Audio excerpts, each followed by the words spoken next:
Norman Fell was playing the landlord, and they were going to put him and the one who played his wife, they were going to put them in a series of their own, and they needed a new landlord, so they thought of me. Well, it was John Ritter was claiming that he was gay so that he could share an apartment with these two crazy girls, played by Joyce DeWitt and Suzanne Summers, and their landlord was letting him stay there because of that.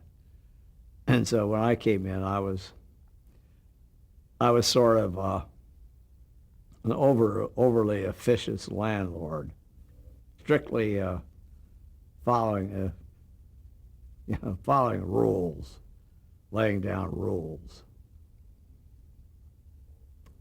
And it was a very broad comedy show, lots of broad jokes, lots of physical humor. And John Ritter is a great physical comedian who could do great falls. And I found myself doing a lot of falls on the show. He thought he was a ladies' man. He was always out to get some lady. That was his big thing, I think. Well, they had a running gag where he wore these loud, ridiculous clothes, and we had a guy in our costume department. It's his job every week to think up the most outlandish costume he could think of, the loudest colors, the craziest designs.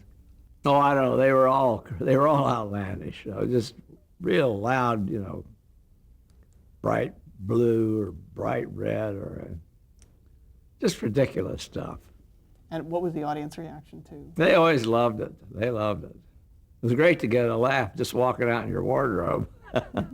My very first appearance on the show, they wrote, my name was Ralph Furley in the show. And they wrote Ralph Furley heavily, of course, the first time to establish his character. About halfway through the show, I went up stone cold. I mean, I just suddenly didn't know what my next line was. I was so embarrassed because they had to stop the tape. You do that in front of an audience, it's kind of embarrassing. They'd usually say, "There's been a technical problem."